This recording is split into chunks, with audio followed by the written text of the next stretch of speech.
السلام عليكم. قصص تجارب وعادات حول العالم. إلا قلت ليك ندفنوك وانت حي، ترفض ولا تقبل؟ هادشي بالنسبة للذكور والإناث طبعا. هاد الدفن اللي غادي ندفنوك غادي يكون فيه فقط منفعة ليك انت، لراسك انت او لانتي. هادشي اللي غادي نمشي نشوفو في واحد البلاد اللي كيدفنوا راسهم وهما احياء. يلا جميع نكتشفوا هاد البلاد هادي.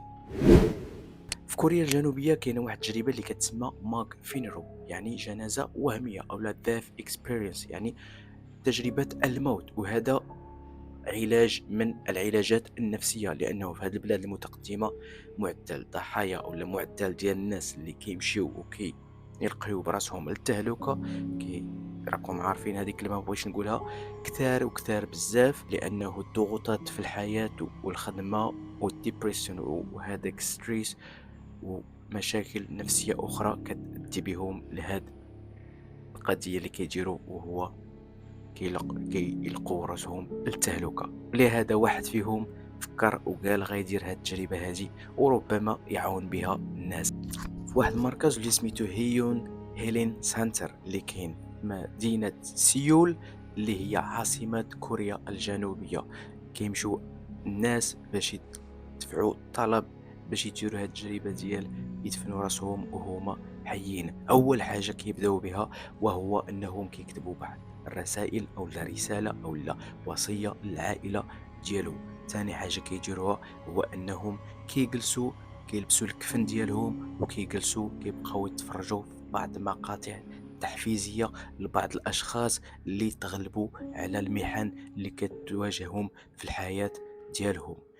ثالث ولا آخر حاجة كيديروها هو أنهم كيتحل هذاك التابوت أو هذاك الصندوق وكيدخلوا ليه كيتجبدوا فيه وكي تاخذ ليهم صورة.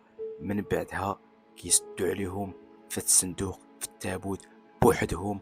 هذاك الشخص كيبقى بوحدو في الصندوق في واحد الظلام اللي ما كتبان فيه حتى شي حاجة، وكذلك في واحد الصمت اللي تبانه ما غاديش تسمعها.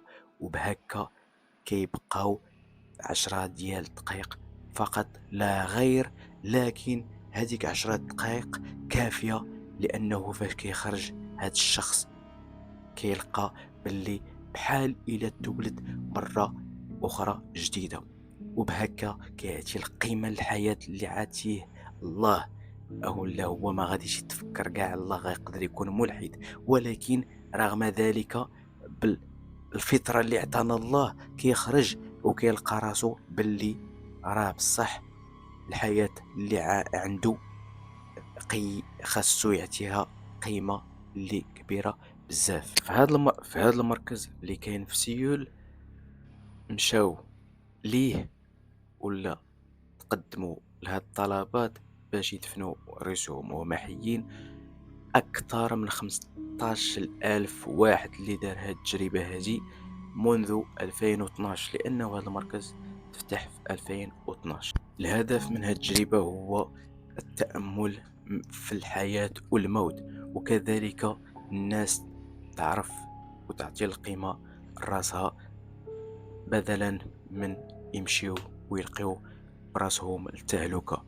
حنا كمسلمين كنآمنوا بهذه القضية، عارفين باللي واحد النهار غادي تجي الموت وغادي نمشيو، عارفين باللي خاصنا نكونوا رادين البال مزيان اشنو كنديروا في هاد الدنيا. ما كاينش شي واحد ما عليه ضغوطات نفسية، ما كاينش شي واحد اللي ما كيدوز من شي مرحلة صعيبة عنده في الحياة ديالو.